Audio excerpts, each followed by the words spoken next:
You ask Tiger to solve. This deals with linear equations with one unknown. The final result is y equals 1.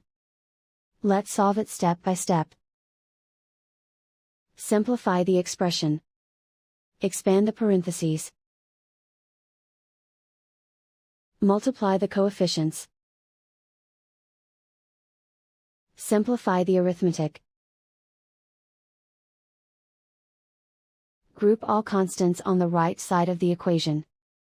Subtract 4 from both sides.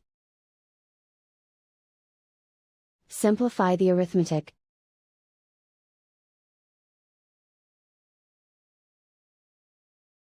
Isolate the y. Divide both sides by 10. Simplify the fraction.